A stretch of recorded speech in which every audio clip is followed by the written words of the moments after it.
ಯಾರಾದರೂ ಬಂದಾಗ ನಿನ್ನ ಕಷ್ಟ ಏನಪ್ಪ ಅಂತ ಕೇಳ್ತೀನಿ. ಇವ್ರ ಹತ್ರ ಬಂದಲ್ಲ ಬಾಂಬೆವಲ್ಲ ವಿನೋದ್ ಗೋಯಲ್, ಅವರನ್ನು ಏನಪ್ಪ ನಿನ್ನ ಕಷ್ಟ ಅಂತ ಕೇಳಿರ್ಬೋದು.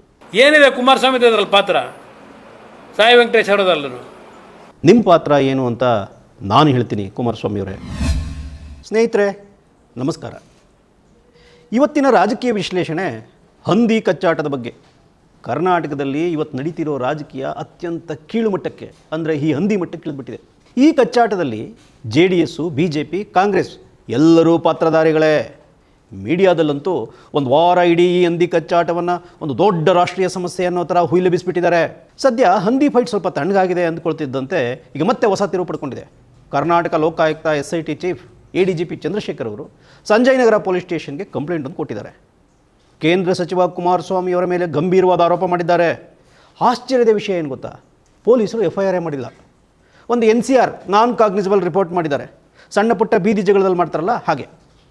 ಈ ಕಂಪ್ಲೇಂಟ್ನ ಪರಿಣಾಮ ಏನು, ಪೊಲೀಸ್ ತನಿಖೆ ಏನಾಗುತ್ತೆ ಗೊತ್ತಿಲ್ಲ.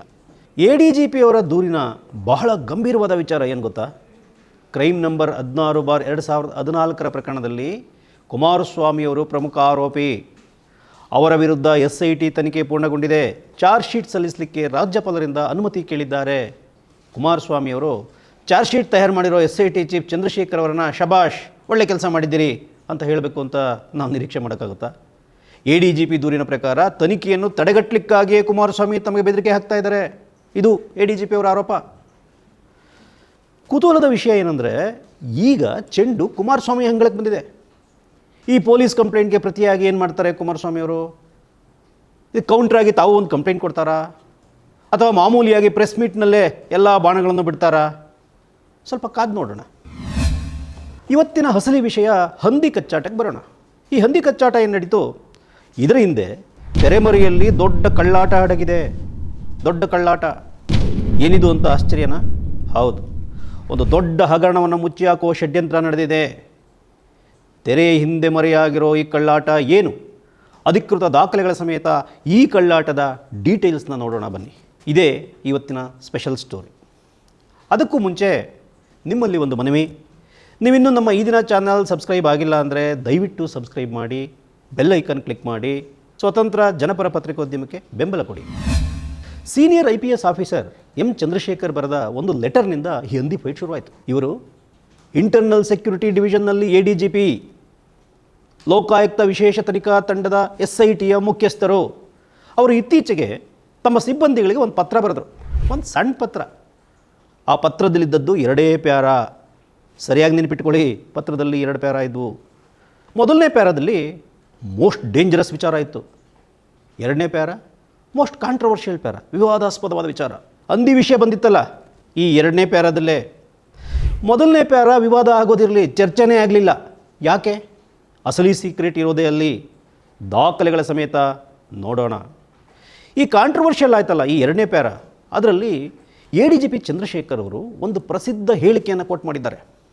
ನೋಬೆಲ್ ಪ್ರಶಸ್ತಿ ಪಡೆದ ಸುಪ್ರಸಿದ್ಧ ಲೇಖಕ, ರಾಜಕೀಯ ಚಿಂತಕ ಜಾರ್ಜ್ ಬರ್ನಾರ್ಡ್ ಶಾ ಅವರ ಹೇಳಿಕೆ ಅದು. ಓದೋಣ. ಹಂದಿ ಜೊತೆಗೆ ಯಾವತ್ತೂ ಕುಸ್ತಿಗಿಳಿಬೇಡಿ, ಇಳಿದ್ರೆ ಇಬ್ಬರಿಗೂ ಕೊಳಕು ಮೆತ್ಕೊಳ್ಳುತ್ತೆ, ಆದರೆ ಹಂದಿಗೆ ಅದರಿಂದ ಖುಷಿಯಾಗುತ್ತೆ. ಇದು ಅವರ ಮಾತು. ಜನರಲ್ ಆಗಿ ಈ ಮಾತು ಕೇಳಿದ್ರೆ ಎಷ್ಟೊಂದು ಅರ್ಥಪೂರ್ಣವಾದ ಮಾತು, ಎಷ್ಟು ಮಾರ್ಮಿಕ ಅರ್ಥ ಇದೆ ಅನಿಸುತ್ತೆ. ಈ ಪತ್ರ ಬರೆದಿರೋರು ಬಹಳ ಸಾಹಿತ್ಯ ಪ್ರೇಮಿ ಇರಬಹುದು ಅನಿಸುತ್ತೆ. ಆದರೆ IPS ಅಧಿಕಾರಿ ಚಂದ್ರಶೇಖರ್ ಈ ಮಾತು ಹೇಳಿರೋದು ಯಾರನ್ನು ಉದ್ದೇಶಿಸಿ? ಮಾಜಿ ಮುಖ್ಯಮಂತ್ರಿ, ಹಾಲಿ ಕೇಂದ್ರ ಸಚಿವ ಮಾನ್ಯ ಕುಮಾರಸ್ವಾಮಿಯವರನ್ನು ಉದ್ದೇಶಿಸಿ. ಇದು ಬಹಳ ನೋವಿನ ಸಂಗತಿ, ವಿಷಾದದ ಸಂಗತಿ. ಇದು ಭಾರಿ ಆಶ್ಚರ್ಯ ಕೂಡ. ಕರ್ನಾಟಕದಲ್ಲಿ ಮಾತ್ರ ಅಲ್ಲ, ಬಹುಶಃ ದೇಶದಲ್ಲೇ ಇಂಥದ್ದು ನಡೆದಿರಲಿಲ್ಲ. ಒಬ್ಬ ಕೇಂದ್ರ ಸಚಿವ ಮಾಜಿ ಮುಖ್ಯಮಂತ್ರಿಯ ಬಗ್ಗೆ ಹಂದಿ ಪದ ಬಳಸೋದು ಅಂದರೆ ಏನರ್ಥ? ಇಂಥ ಪದ ಬಳಸಿದ್ರೆ ವಿವಾದ ಆಗದೇ ಇರುತ್ತಾ? ಕರ್ನಾಟಕದ ರಾಜಕೀಯದಲ್ಲಿ ಈ ಒಂದು ಮಾತು ಒಂದು ಬಿರುಗಾಳಿ ಏನಲ್ಲ, ಒಂದು ಸುಂಟ್ರ ಗಾಳಿ ಎಬ್ಬಿಸ್ತು. ಸುಂಟ್ರ ಗಾಳಿ ಬಂದರೆ ಗೊತ್ತಲ್ಲ, ಸುತ್ತಿದ್ದಲ್ಲೇ ಸುತ್ತಿ ಸುತ್ತಿ ಸುತ್ತಿ ಮತ್ತಷ್ಟು ಧೂಳು ಗೀಳು ಎಬ್ಬಿಸಿ ಕಸ ಕಡ್ಡಿ ತಂದು ಹಾಕುತ್ತೆ. ಇವತ್ತಿನ ರಾಜಕೀಯ ಪರಿಸ್ಥಿತಿ ಯಥಾವತ್ತು ಹಾಗೇ ಆಗಿದೆ. ನೋಡಿ, ಹಂದಿ ಪದ ಬಳಸಿ ಬೈದರೆ ಯಾರಿಗೆ ಆದರೂ ಬೇಜಾರಾಗುತ್ತೆ. ಕುಮಾರಸ್ವಾಮಿಯವ್ರಿಗೂ ಸಹಜವಾಗಿ ಬೇಜಾರಾಗಿದೆ. ಅವರಿಗಿಂತಲೂ ಹೆಚ್ಚು ಬೇಜಾರಾಗಿರೋದು ಯಾರಿಗೆ ಗೊತ್ತಾ?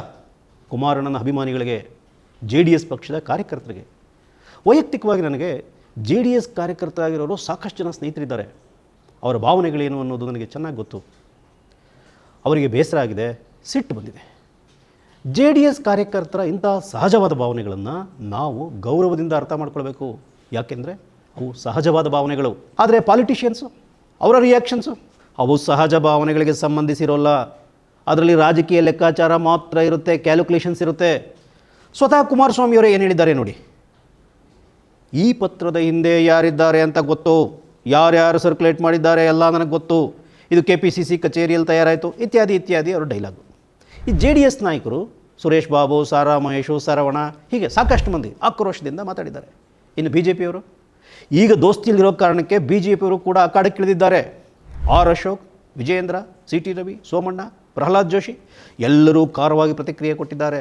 ಆದರೆ ಅಧಿಕಾರದಲ್ಲಿರೋ ಕಾಂಗ್ರೆಸ್ನವ್ರದ್ದು ಮಾತ್ರ ಬೇರೆದೇ ರಾಗ ಕಣ್ರಿ. ಏನಂತಾರೆ, ಅವರು ಬರ್ನಾಡ್ ಶಾ ಮಾತನ್ನು ಕೋಟ್ ಮಾಡಿದ್ದಾರೆ ಅಷ್ಟೇ, ಅದ್ರಲ್ಲಿ ತಪ್ಪೇನಿದೆ ಅಂತಾರೆ. ಅವ್ರು ನಿಮ್ಮ ಹೆಸರು ಹೇಳಿದ್ದಾರೇನ್ರಿ, ನೀವ್ಯಾಕೆ ನಮಗೆ ಅಂದರು ಅನ್ಕೋತೀರಿ ಅಂತ ವಾದ ಮಾಡ್ತಾರೆ. ಈ ಕಾಂಗ್ರೆಸ್ ಪಾರ್ಟಿ ವಾದನ ನಾವು ಒಪ್ಪೋಕ್ಕಾಗುತ್ತಾ? ಒಪ್ಪೋದು ಕಷ್ಟ. ಯಾಕಂದರೆ ಈ ಲೆಟರ್ ಓದಿದರೆ ಯಾರಿಗೆ ಆದರೂ ಸ್ಪಷ್ಟವಾಗಿ ಅರ್ಥ ಆಗುತ್ತೆ, ಅಂದಿ ಪದ ಬಳಕೆ ಮಾಡಿರೋದು ಕುಮಾರಸ್ವಾಮಿಯವ್ರನ್ನ ಉದ್ದೇಶಿಸಿ ಅಂತ.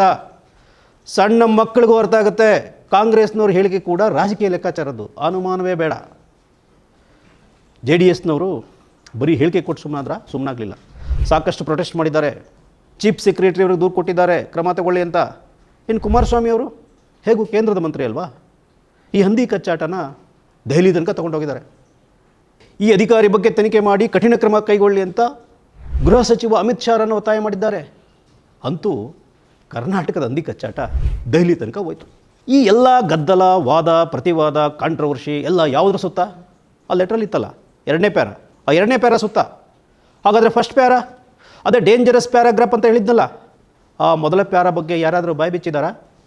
ಯಾವುದಾದ್ರೂ ಮಾಧ್ಯಮದಲ್ಲಿ ಗಂಭೀರವಾದ ಚರ್ಚೆ ನೋಡಿದ್ದೀರಾ? ಮೊದಲನೇ ಪ್ಯಾರದಲ್ಲಿ, ಆ ಡೇಂಜರಸ್ ಪ್ಯಾರದಲ್ಲಿ ಏನಿದೆ ನೋಡೋಣ. ನಾನು ನೇರವಾಗಿ ಕನ್ನಡದಲ್ಲಿ ಹೇಳಿಬಿಡ್ತೀನಿ. ಆತ್ಮೀಯ ಸಹೋದ್ಯೋಗಿಗಳೇ, ಕ್ರೈಮ್ ನಂಬರ್ 16/2014ರಲ್ಲಿ ಆರೋಪಿತರಾಗಿರುವ ಶ್ರೀ HD ಕುಮಾರಸ್ವಾಮಿಯವರು ಒಂದು ಪತ್ರಿಕಾಗೋಷ್ಠಿ ನಡೆಸಿ ದುರುದ್ದೇಶಪೂರ್ವಕವಾಗಿ ಸುಳ್ಳು ಆರೋಪ ಹೊರಿಸಿ ಬೆದರಿಕೆ ಒಡ್ಡಿದ್ದಾರೆ. ನಿಮಗೆಲ್ಲ ತಿಳಿದಿರುವಂತೆ SIT ಈ ಆರೋಪಿಯ ವಿರುದ್ಧ ಪ್ರಾಸಿಕ್ಯೂಷನ್ ವಿಚಾರಣೆಗೆ ಅನುಮತಿ ಕೋರಿ ಸಕ್ಷಮ ಪ್ರಾಧಿಕಾರವನ್ನು ಕೋರಿದೆ. ಸದ್ಯ ಜಾಮೀನಿನ ಮೇಲಿರುವ ಈ ಆರೋಪಿ ಶ್ರೀ HD ಕುಮಾರಸ್ವಾಮಿಯವರು ನಾವು ಕರ್ತವ್ಯ ನಿರ್ವಹಿಸುವುದನ್ನು ತಡೆಗಟ್ಟಲಿಕ್ಕಾಗಿಯೇ ಹೀಗೆ ಮಾಡಿದ್ದಾರೆ. ಕುಮಾರಸ್ವಾಮಿಯವರು ಕರ್ತವ್ಯ ನಿರ್ವಹಿಸುವುದನ್ನು ತಡೆಗಟ್ಟಲಿಕ್ಕಾಗಿಯೇ ಹೀಗೆ ಮಾಡಿದ್ದಾರೆ. ನನ್ನ ಮೇಲೆ ದಾಳಿ ಮಾಡುವ ಮೂಲಕ SIT ಅಧಿಕಾರಿಗಳ ಮನಸ್ಸಿನಲ್ಲಿ ಭಯ ಉಂಟು ಮಾಡುವ ಉದ್ದೇಶ ಕಂಡುಬರುತ್ತಿದೆ. ಆದರೆ ಒಬ್ಬ ಆರೋಪಿ, ಆತ ಎಷ್ಟೇ ದೊಡ್ಡವನಿದ್ದರೂ ಪ್ರಭಾವಶಾಲಿಯಾಗಿದ್ದರೂ ಆತ ಒಬ್ಬ ಆರೋಪಿ ಅಷ್ಟೇ. ಇಂತಹ ಆರೋಪ ಮತ್ತು ಬೆದರಿಕೆಗಳಿಗೆ ನಾವು ಎದೆಗುಂದಬೇಕಿಲ್ಲ, ಇತ್ಯಾದಿ ಇತ್ಯಾದಿ. ಇದು ಅವರ ಪತ್ರದ ಸಾರಾಂಶ, ಮೊದಲನೇ ಪ್ಯಾರದ ಸಾರಾಂಶ. ಕುಮಾರಸ್ವಾಮಿಯವರು ಪ್ರೆಸ್ ಮೀಟ್ ಮಾಡಿದ್ದು, ಇಂಥದ್ದೆಲ್ಲ ಮಾತಾಡಿದ್ದು ನಿಜನಾ? 28/9/2024 ಬೆಳಿಗ್ಗೆ 11 ಗಂಟೆಗೆ ಅವರ ಪಕ್ಷದ ಕಚೇರಿ JP ಭವನದಲ್ಲಿ ಪ್ರೆಸ್ ಮೀಟ್ ಮಾಡಿ 1.5 ತಾಸು ಓತಪ್ರೋತವಾಗಿ ಯಾರ್ಯಾರ ಮೇಲೆ ಬೇಕೋ ಎಲ್ಲರ ಮೇಲೆ ಆರೋಪಗಳ ಸುರಿಮಳೆ ಸುರಿಸಿದ್ದು ನಿಜ. ಪ್ರೆಸ್ ಮೀಟ್ ಆರೋಪದಲ್ಲಿ ಮೇನ್ ಟಾರ್ಗೆಟ್ ಯಾರಾಗಿದ್ದರು? ಇದೇ IPS ಅಧಿಕಾರಿ ಚಂದ್ರಶೇಖರ್. ಆ ಪ್ರೆಸ್ ಮೀಟ್ ವಿಡಿಯೋ ಲಿಂಕ್ ಬೇಕಾದರೆ ಡಿಸ್ಕ್ರಿಪ್ಷನ್ ಬಾಕ್ಸಲ್ಲಿದೆ ನೋಡಿ. ಈ ಪ್ರೆಸ್ ಮೀಟ್ ವಿಡಿಯೋ ಕ್ಲಿಪ್ಗಳನ್ನು ಕೂಡ ಚಂದ್ರಶೇಖರ್ ಅವರು ಈಗ ಪೊಲೀಸ್ ಕಂಪ್ಲೇಂಟ್ಗೆ ಅಟ್ಯಾಚ್ ಮಾಡಿ ಕೊಟ್ಟಿದ್ದಾರಂತೆ. ಇದಕ್ಕೆ ಕೌಂಟ್ರಾಗಿ ADGP ಚಂದ್ರಶೇಖರ್ ಏನು ಮಾಡಿದ್ರು? ಅವರು ಈ ಲೆಟರ್ ಬರೆದ್ರು. ನಿಜವಾಗಲೂ ಇಟ್ಸ್ ಎ ಬಿಗ್ ಲೆಟರ್. ಅಂದರೆ ಸೈಜ್ನಲ್ಲಿ ದೊಡ್ಡದು ಅಂತಲ್ಲ, ವಿಚಾರದ ಗ್ರಾವಿಟಿಯಲ್ಲಿ ಇಟ್ಸ್ ಎ ಬಿಗ್ ಲೆಟರ್. ಇವರೆಲ್ಲ ಸೇರಿಕೊಂಡು ಪಿಗ್ ಅನ್ನೋ ಪದ ಹಿಡ್ಕೊಂಡು ಎಳೆದಾಡಿ ಜಗ್ಗಾಡಿ ಅದನ್ನು ಪಿಗ್ ಲೆಟರ್ ಮಾಡಾಕ್ಬಿಟ್ರು. ಸ್ನೇಹಿತರೆ, ಈ ಪತ್ರ ADGP ಇವರು ಬರೆದ ಪತ್ರ ರಾಜಕಾರಣಿಗಳ ಭಾಷಣ ಥರ ಅಲ್ಲ. ಒಬ್ಬ senior police officer, SIT chief ಬರೆದಿರೋ ಪತ್ರ ಇದು. ಹಾಲಿ ಯೂನಿಯನ್ ಮಿನಿಸ್ಟರ್, ಮಾಜಿ CM ಕುಮಾರಸ್ವಾಮಿಯವರ ಬಗ್ಗೆ ನೇರವಾಗಿ ಇಂಥ ಗಂಭೀರ ಆರೋಪ ಮಾಡೋದು ಹುಡುಗಾಟದ ವಿಷಯ ಅಂತೀರಾ? ಅಲ್ಲ, ಮಾಮಲಾ ಬಹುತ್ ಗಂಭೀರ ಹೈ. ಎಲ್ಲ ಸರಿ, ಕುಮಾರಸ್ವಾಮಿಯವರು ಎಲ್ಲರನ್ನೂ ಬಿಟ್ಟು ಈ ಚಂದ್ರಶೇಖರಿಂದ ಯಾಕೆ ಬಿದ್ದಿದ್ದಾರೆ? ಅದಕ್ಕೆ ಬಲವಾದ ಕಾರಣ ಇರಲೇಬೇಕಲ್ಲ. ಇದೇ ಇವತ್ತಿನ ಸ್ಟೋರಿಯ ಹೈಲೈಟ್.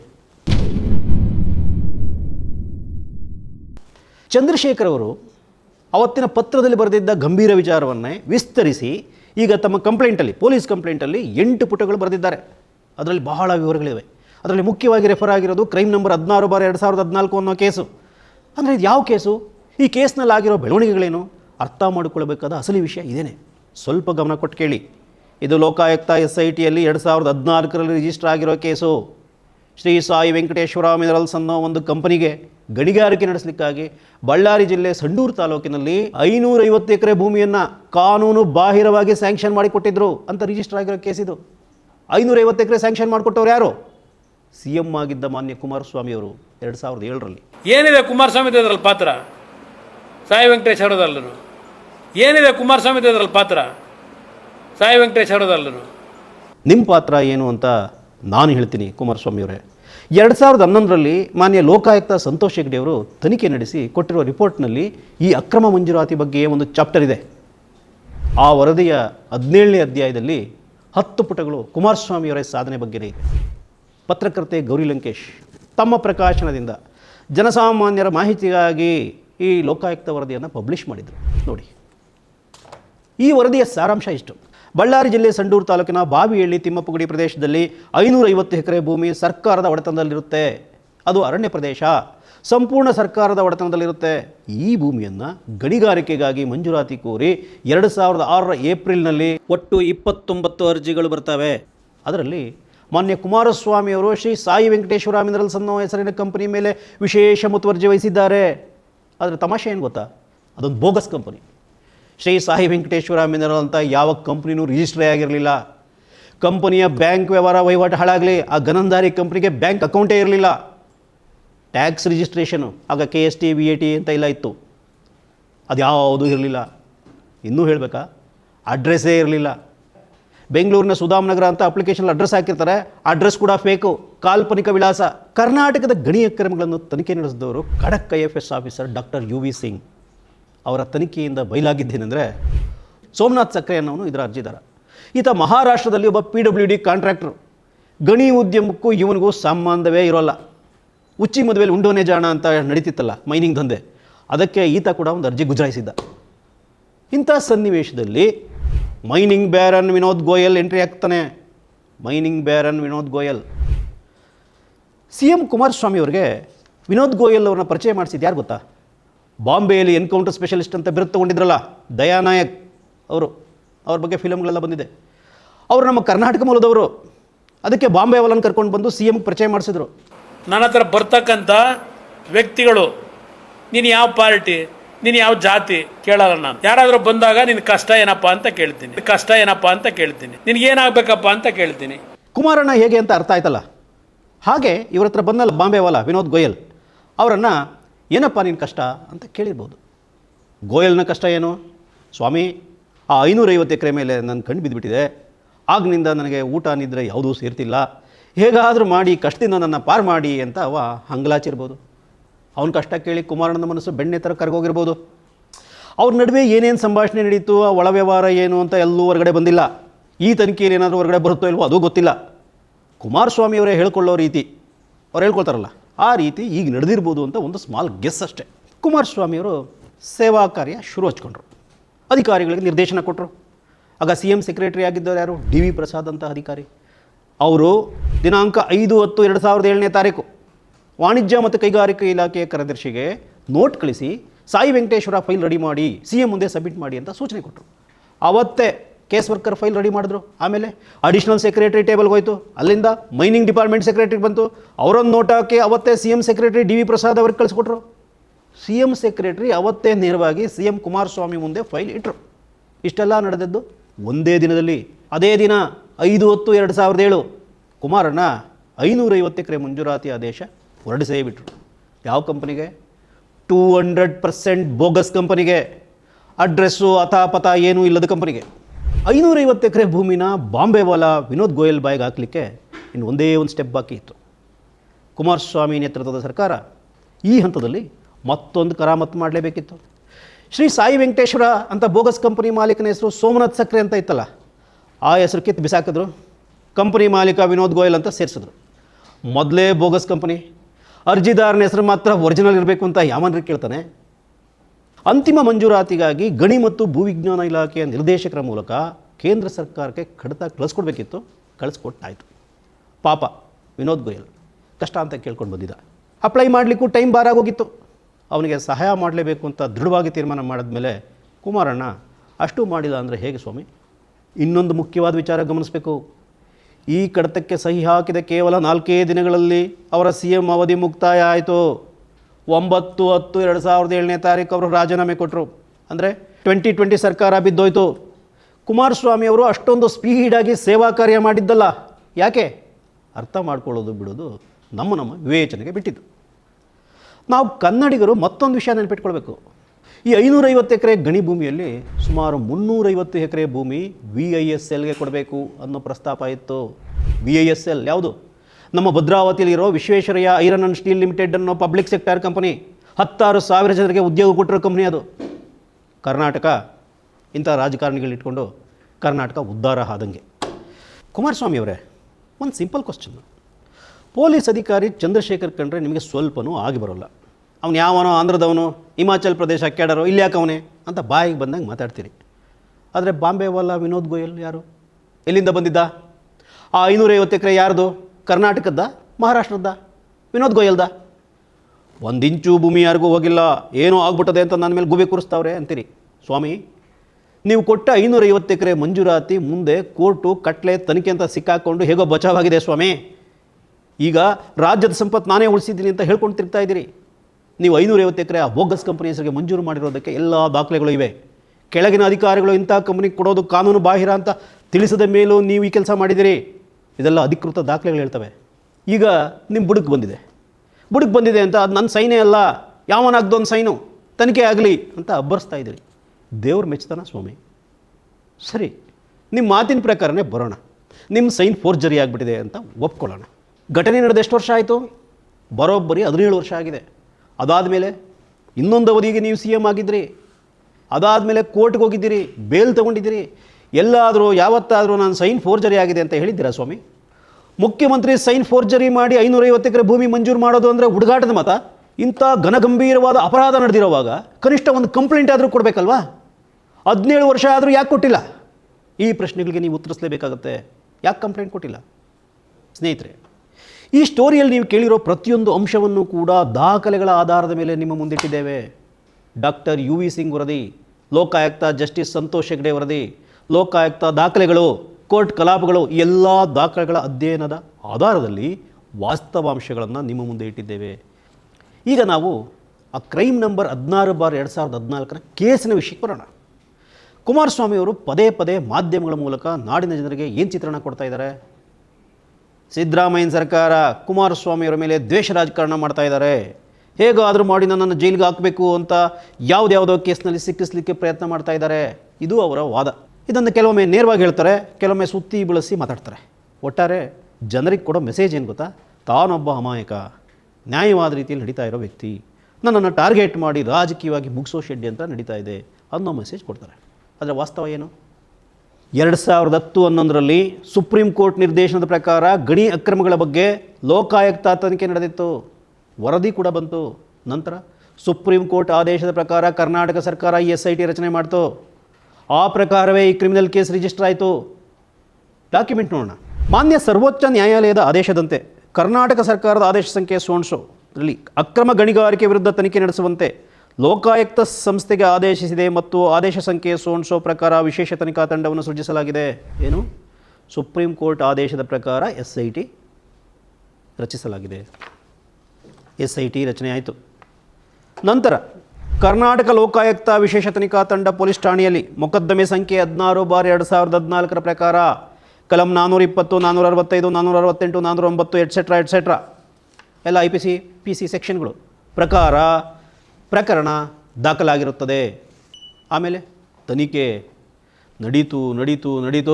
ಸಿದ್ದರಾಮಯ್ಯನ ಸರ್ಕಾರ 5 ವರ್ಷ ಕಳೆದೇ ಹೋಯಿತು. ಆಮೇಲೆ ಕುಮಾರಸ್ವಾಮಿಯವರ ಸರ್ಕಾರ 14 ತಿಂಗಳು. ಆಮೇಲೆ BJPಯವರು ಒಂದು 4 ವರ್ಷ ಸುಮಾರು. ಈಗ ಮತ್ತೆ ಸಿದ್ದರಾಮಯ್ಯ. ಈಗ ಈ ಪ್ರಕರಣ ದಾಖಲಾಗಿ ಈಗ ಬರೋಬ್ಬರಿ 10 ವರ್ಷ ಆಯಿತು.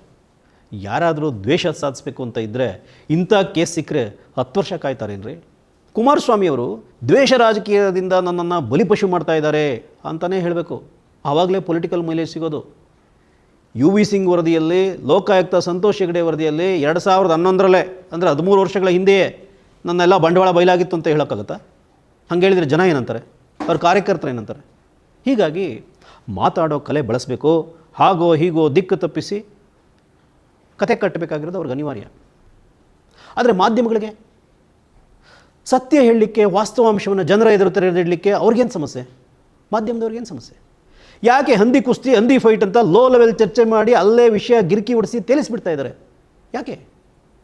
ತೆರೆಯ ಮುಂದೆ ಹಂದಿ ಫೈಟ್ ಬರಲಿಕ್ಕೆ ತೆರೆಯ ಹಿಂದಿನ ಕಾರಣ ಏನು ಅಂತ ಯಾಕೆ ಚರ್ಚೆ ಮಾಡಲ್ಲ?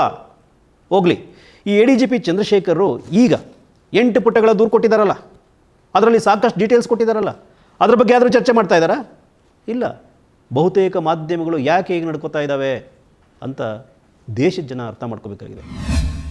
ಫೈನಲಿ ಈ ಕ್ರೈಮ್ ನಂಬರ್ 16/2014 ಲೋಕಾಯುಕ್ತ ಪ್ರಕರಣದಲ್ಲಿ ಮಾನ್ಯ ರಾಜ್ಯಪಾಲರ ಪಾತ್ರ ಏನು, ಗವರ್ನರ್ ಗೇಮ್ ಏನು ಅಂತ ಸ್ವಲ್ಪ ತಿಳ್ಕೊಳ್ಳೇಬೇಕು. ಕ್ರೋನಾಲಜಿ, ಘಟನಾವಳಿಗಳು, ಘಟನಾಕ್ರಮಗಳು ಏನೇನು ನಡೆದಿವೆ ಅಂತ ಸ್ವಲ್ಪ ಸಂಕ್ಷಿಪ್ತವಾಗಿ ನೋಡೋಣ. 19/9/2023 ಮಾನ್ಯ ರಾಜ್ಯಪಾಲರಿಗೆ ಲೋಕಾಯುಕ್ತದಿಂದ ಒಂದು ಮನವಿ ಪತ್ರ ಹೋಗುತ್ತೆ. ಇಲ್ಲಿದೆ ದಾಖಲೆ. ಸ್ವಾಮಿ, ನಮ್ಮ ತನಿಖೆ ಎಲ್ಲ ಮುಗಿದಿದೆ, ಪ್ರಾಸಿಕ್ಯೂಷನ್ಗೆ ಅನುಮತಿ ಕೊಡಿ. 16/2014 ಕೇಸು HD ಕುಮಾರಸ್ವಾಮಿಯವರ ಮೇಲೆ ವಿಚಾರಣೆಗೆ ಅನುಮತಿ ಕೊಡಿ ಅಂತ ಪತ್ರ ಬರೆದರು. ಇದಾದಮೇಲೆ 2 ತಿಂಗಳು ಸುದ್ದಿ ಇಲ್ಲ, ಗವರ್ನರ್ ಕಮಕ್ ಕಿಮಕ್ ಅನ್ನಲಿಲ್ಲ. ಅದಾದಮೇಲೆ ಮತ್ತೆ 21/11/2023 ಮತ್ತೆ Lokayukta SIT chief M Chandrashekhar sign ಇದೆ. ಅವ್ರು ಮತ್ತೆ ರಿಮೈಂಡರ್ ಕಳಿಸಿದ್ರು, ಸ್ವಾಮಿ ಕೇಸಿಂಗ್ ಹಿಂಗೆಲ್ಲ ಆಗಿದೆ, ಎಲ್ಲ ಕೆಲಸ ಮುಗಿದಿದೆ, ನಮ್ಮದು ಅನುಮತಿ ಕೊಡಿ. ಆಮೇಲೆ ಏನಾಯಿತು?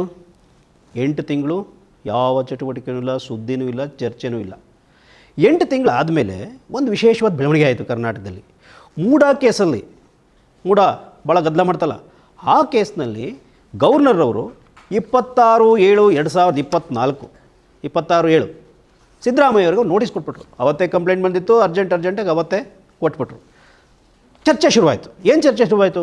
ಈಗ ಆಗಲೇ ಲೋಕಾಯುಕ್ತ ಮುಂದೆ ಕೊಟ್ಟಿರೋ ಕಂಪ್ಲೇಂಟು ಇದು 11 ತಿಂಗಳಿಂದ 9 ತಿಂಗಳಿಂದ ಕೊಟ್ಟಿರ್ತಕ್ಕಂಥ ಈ ಕಂಪ್ಲೇಂಟ್ಸ್ ಏನಿವೆ, ಈ ಮನವಿ ಪತ್ರಗಳೇನಿದ್ದಾವೆ, ಈ ಮನವಿ ಪತ್ರಗಳಿಗೆ ಇದುವರೆಗೂ ಕಮಕ್ ಕಿಮಿಕ್ಕಂದಿಲ್ಲ. ರಾಜ್ಯಪಾಲ ಅಂಡ್ ಕೆಳಗಡೆ ಹಾಕೊಂಡು ಕೂತಿದ್ದಾನೆ ಫೈಲು ಅಂತ ಚರ್ಚೆ, ಬೀದಿ ಹಾದಿಲೆಲ್ಲ ಚರ್ಚೆ ಶುರುವಾಯಿತು. ಕಾಂಗ್ರೆಸ್ನವರಂತೂ ಈ ವಿಷಯನ ರೈಸ್ ಮಾಡಿದ್ರು.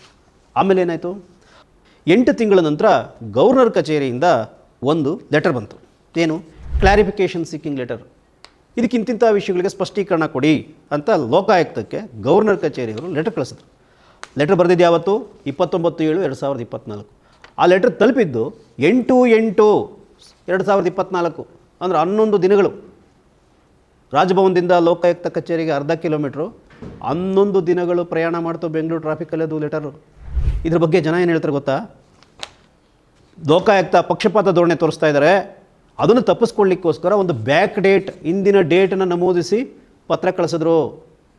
ಇದು ಜನ ಹೇಳ್ತಾ ಇರ್ತಕ್ಕಂಥ ಮಾತು. ಅದಾದ ಮೇಲೆ ಕ್ಲಾರಿಫಿಕೇಷನ್ ಯಾವಾಗ ಕೊಟ್ಟರು ಲೋಕಾಯುಕ್ತವರು? 19/8/2024 ಒಂದು ಕ್ಲಾರಿಫಿಕೇಷನ್ ಕೊಟ್ಟರು. ಅವ್ರು ಏನೇನು ಪ್ರಶ್ನೆ ರೈಸ್ ಮಾಡಿದ್ರು ಅದಕ್ಕೆಲ್ಲ ಸ್ಪಷ್ಟೀಕರಣ ಕೊಟ್ಟಾಯಿತು. ಅದಾದಮೇಲೆ ಸ್ಪಷ್ಟೀಕರಣನೂ ಬಂದುಬಿಡ್ತು ಬೇಗ ಒಂದು ವಾರದಲ್ಲಿ. ಅದಾದಮೇಲೆ ಮತ್ತೇನು ಮಾಡೋದು? ಗವರ್ನರ್ಗೆ ಪೇಚಾಟ ಶುರುವಾಯಿತು. ಆಮೇಲೆ ಬರೆದ್ರು ಯಾವಾಗ? 29/8/2024 ಏನಂತ ಬರೆದ್ರು? ಸ್ವಾಮಿ, ಎಲ್ಲ ದಾಖಲೆಗಳೆಲ್ಲ ನೀವು ಕನ್ನಡದಲ್ಲಿ ಕೊಟ್ಬಿಟ್ಟಿದ್ದೀರಿ, ಇಂಗ್ಲೀಷಿಗೆ ಟ್ರಾನ್ಸ್ಲೇಟ್ ಮಾಡಿಕೊಡಿ ಅಂತ. ಅರೆ, ಸ್ಪಷ್ಟೀಕರಣ ಕೇಳುವಾಗ ನೋಡಿದವಾಗೆಲ್ಲ ಅವಾಗ ಕನ್ನಡದಲ್ಲಿ ಓದಿ ಎಲ್ಲ ತಿಳ್ಕೊಂಡಿದ್ರಲ್ಲ. ಈಗ ಮತ್ತೆ ಎಲ್ಲ ಆದಮೇಲೆ ಮತ್ತೆ ಇಂಗ್ಲೀಷ್ ಟ್ರಾನ್ಸ್ಲೇಷನ್ ಮಾಡಿಕೊಡಿ ಅಂತ ಕಳಿಸಿದ್ರು. ಈಗ ಪರಿಸ್ಥಿತಿ ಏನು ಗೊತ್ತಾ? ಆ ಇಂಗ್ಲೀಷ್ ಟ್ರಾನ್ಸ್ಲೇಷನ್ ಕೂಡ ರೆಡಿ ಆಗ್ತಾ ಇದೆ. 1 ತಿಂಗಳ ಮೇಲಾಯಿತು. ಇಂಗ್ಲೀಷ್ ಟ್ರಾನ್ಸ್ಲೇಷನ್ನು ಕೂಡ ಕೊಡ್ತಾರೆ. ಅದಾದಮೇಲೆ ಏನಾಟ ಆಡ್ತಾರೋ ಗೊತ್ತಿಲ್ಲ. ಇಂಗ್ಲೀಷು ಕೂಡ ಬಂದ್ಬಿಟ್ಟ ಮೇಲೆ ಮತ್ತೇನು ಹೇಳಬೇಕು ಅವರು? ಏನಾದರೂ ಒಂದು ಹೇಳಬೇಕಲ್ಲ, ಗೊತ್ತಿಲ್ಲ. ಮತ್ತೊಂದು ವಿಷಯ ಇದೆ. ಇದು ಶ್ರೀ ಸಾಯಿ ವೆಂಕಟೇಶ್ವರ ಕೇಸ್ ಸಂಬಂಧಪಟ್ಟಿದ್ದಾಯಿತು. ಇನ್ನೊಂದು ಕೇಸ್ ಇದೆ, ಗಂಗೇನಹಳ್ಳಿ ಡಿನೋಟಿಫಿಕೇಷನ್ ಕೇಸು. ಇದು ಕುಮಾರಸ್ವಾಮಿ ಅವರು ಸಂಬಂಧಪಟ್ಟಿದ್ದು. ಗಂಗೇನಹಳ್ಳಿ ಡಿನೋಟಿಫಿಕೇಷನ್ ಕೇಸ್ನ ವಿಚಾರದಲ್ಲಿ 17/9/2024 ಈ ದಿನ .com ಒಂದು ವಿಶೇಷವಾದ ಸುದ್ದಿಯನ್ನು, ಒಂದು ಸ್ಫೋಟಕವಾದ, ಒಂದು ಎಕ್ಸ್ಪ್ಲೋಸಿವ್ ಇನ್ವೆಸ್ಟಿಗೇಟಿವ್ ಸ್ಟೋರಿಯನ್ನು ನಾವು ಮಾಡಿದ್ವಿ. ಅದಾದಮೇಲೆ ಏನಾಯಿತು? 3 ಜನ ಮಂತ್ರಿಗಳು ಪ್ರೆಸ್ ಮೀಟ್ ಮಾಡಿದ್ರು, ಮಾಧ್ಯಮಗಳೆಲ್ಲ ಸುದ್ದಿ ಆಯಿತು, ಅದೆಲ್ಲ ಆಯಿತು. ಮತ್ತು ಲೋಕಾಯುಕ್ತದವರು ನೋಟಿಸ್ ಕೊಡಲಿಕ್ಕೆ ಶುರು ಮಾಡಿದ್ರು. 9.5 ವರ್ಷದಿಂದ ಕೋಲ್ಡ್ ಸ್ಟೋರೇಜಲ್ಲಿದ್ದಂಥ ಕೇಸ್ ಅದು. ಆಗ ಒಬ್ಬೊಬ್ಬರಿಗೆ ಆರೋಪಿ ಯಡಿಯೂರಪ್ಪ ಮತ್ತು ಕುಮಾರಸ್ವಾಮಿ ಅವರಿಗೆ ಸಮನ್ಸ್ ಕೊಟ್ಟರು. 21/9/2024 ಯಡಿಯೂರಪ್ಪರ ವಿಚಾರಣೆ ಆಯಿತು. ಅದಾದಮೇಲೆ ಮತ್ತೊಂದು 6 ದಿವಸ 27/9/2024 HD ಕುಮಾರಸ್ವಾಮಿ ಅವರು ಲೋಕಾಯುಕ್ತರ ಮುಂದೆ ವಿಚಾರಣೆಗೆ ಹಾಜರಾದರು. ಲೋಕಾಯುಕ್ತ ಕಚೇರಿಯಲ್ಲಿ ಲೋಕಾಯುಕ್ತ ಅಧಿಕಾರಿಗಳ ಮುಂದೆ ವಿಚಾರಣೆಗೆ ಹಾಜರಾದರು. HD ಕುಮಾರಸ್ವಾಮಿ ಅವರು ಲೋಕಾಯುಕ್ತ ಅಧಿಕಾರಿಗಳ ಪ್ರಶ್ನೆಗಳಿಗೆ ಉತ್ತರಿಸಿ ಹೊರಗಡೆ ಬಂದರು. ಒಂದು ಕಡೆ ಸಾಯಿ ವೆಂಕಟೇಶ್ವರ ಕೇಸ್ ಸಮರ್ಕೋತಾ ಇದೆ, ಇನ್ನೊಂದು ಕಡೆ ಗಂಗೆನಹಳ್ಳಿ ಕೇಸ್ ಅಟಕಾಯಿಸ್ಕೋತಾ ಇದೆ. ಈ ಕೇಸ್ಗಳನ್ನು ಬೆನ್ನತ್ತಿ ಫಾಲೋ ಮಾಡ್ತಾ ಇರೋರು ಯಾರು ಅಂತ ವಿಚಾರಿಸ್ಕೊಂಡ್ರು. ಇದೇ SIT ಚೀಫ್ ADGP ಚಂದ್ರಶೇಖರ್ ಅಂತ ಕುಮಾರಣ್ಣ ಅವ್ರಿಗೆ ಗೊತ್ತಾಯಿತು. ಪಿತ್ತ ನೆತ್ತಿಗೇರ್ಬಿಡ್ತು. ಮಾರನೇ ದಿವಸವೇ ಅಂದರೆ 28/9/2024 ಮಾರನೇ ದಿವಸವೇ ಪ್ರೆಸ್ ಮೀಟ್ ಕರೆದ್ರು. ಅಟ್ಯಾಕ್ ಮಾಡಿದ್ರು ಚಂದ್ರಶೇಖರ್, SIT ಚೀಫ್ ಚಂದ್ರಶೇಖರ್ ಅವ್ರ ಮೇಲೆ ಓತಪ್ರೋತವಾಗಿ ಎಲ್ಲ ಭ್ರಷ್ಟಾಚಾರ ಅದು ಇದು ಎಲ್ಲ ಆರೋಪಗಳನ್ನು ಹೊರಿಸಿದ್ರು. ಚಂದ್ರಶೇಖರ್ ಏನು ಮಾಡಿದ್ರು? ಸೇರಿಗೆ ಸವಾ ಸೇರು ತಗೋ ಅಂತ ಹೇಳಿ ಅವರು ಈ ಲೆಟರ್ ಬಿಟ್ಟರು. ಅದೇ ನಾವು ಬಿಗ್ ಲೆಟರ್ ಅಂತ ಹೇಳ್ತಾ ಇದ್ದೀವಲ್ಲ, ಅದನ್ನು ಇವರು ಪಿಗ್ ಲೆಟರ್ ಮಾಡಿಟ್ರಲ್ಲ. ಈ ಬಿಗ್ ಲೆಟರ್, ಭಾಳ ಮಹತ್ವದ ವಿಚಾರ ಇರತಕ್ಕಂಥ ಈ ಲೆಟರ್ನ ಚಂದ್ರಶೇಖರ್ ಅವತ್ತೇ ಸಂಜೆ ಬಿಟ್ಟರು. ಅಲ್ಲಿಂದ ಆಚೆಗೆ ನಮಗೆಲ್ಲ ಗೊತ್ತೇ ಇದೆ. ಮೊನ್ನೆ ಕುಮಾರಸ್ವಾಮಿ ಅವರು ಪ್ರೆಸ್ ಮೀಟ್ ಮಾಡಿ ಅಧಿಕಾರಿ ಮೇಲೆ ಆರೋಪ ಹೊರಿಸಿದ್ದು ಸಮಾಜದ ಹಿತಕ್ಕಾಗಿನ, ಸಮಾಜದ ಹಿತಕ್ಕಾಗಿ ಭ್ರಷ್ಟಾಚಾರ ನಿಗ್ರಹ ಮಾಡಲಿಕ್ಕಾಗಿ ಅಂತ ಇದ್ದರೆ ದಾಖಲೆ ತೋರಿಸಿ ಪ್ರೆಸ್ ಮೀಟ್ ಮಾಡಿದ್ರೆ ಆಗೋಗುತ್ತಾ? ಸಂಬಂಧಿಸಿದ ಇಲಾಖೆಗೆ ಕಂಪ್ಲೇಂಟ್ ಕೊಡ್ತಾರೆ, ಯಾರಾದರೂ ದಾಖಲೆ ಅಲ್ಲಿ ಕೊಡ್ತಾರೆ, ಅಗತ್ಯ ಬಿದ್ದರೆ ಕೋರ್ಟಿಗೆ ಕೂಡ ಹೋಗ್ತಾರೆ. ಕುಮಾರಸ್ವಾಮಿ ಅಂಥದ್ದೇನಾದರೂ ಮಾಡಿದ್ದಾರಾ? ಇಲ್ಲವಲ್ಲ. ಯಾಕೆ? ಸ್ನೇಹಿತರೆ, ಈ ರಾಜಕಾರಣಿಗಳು ಅವರವರ ರಾಜಕೀಯ ಅವರು ಮಾಡ್ತಾ ಇರ್ತಾರೆ, ಅವ್ರು ಮಾಡ್ತಾ ಇರಲಿ. ನಾವು ಜನಸಾಮಾನ್ಯರು ಸತ್ಯ, ನ್ಯಾಯ, ಪ್ರೀತಿಯ ಹಾದಿಯಲ್ಲಿ ನಡೆಯೋಣ. ಭ್ರಷ್ಟರ ವಿರುದ್ಧ, ಸಮಾಜದ ಸ್ವಾಸ್ಥ್ಯ ಹಾಳು ಮಾಡೋ ರಾಜಕಾರಣಿಗಳ ವಿರುದ್ಧ ನಾವು ನಿರಂತರವಾಗಿ ದನಿ ಎತ್ತೋಣ, ಹೋರಾಟ ಮಾಡೋಣ. ನಮಸ್ಕಾರ. ಮತ್ತಷ್ಟು ವಿಶೇಷ ವಿಡಿಯೋಗಳನ್ನು ನೋಡಲು ಮತ್ತು ಹೊಸ ವಿಡಿಯೋಗಳ ಬಗ್ಗೆ ತಿಳಿಯಲು ಈ ದಿನ .com ಯೂಟ್ಯೂಬ್ ಚಾನೆಲ್ ಸಬ್ಸ್ಕ್ರೈಬ್ ಮಾಡಿ ಮತ್ತು ಬೆಲ್ ಐಕಾನ್ ಕ್ಲಿಕ್ ಮಾಡಿ.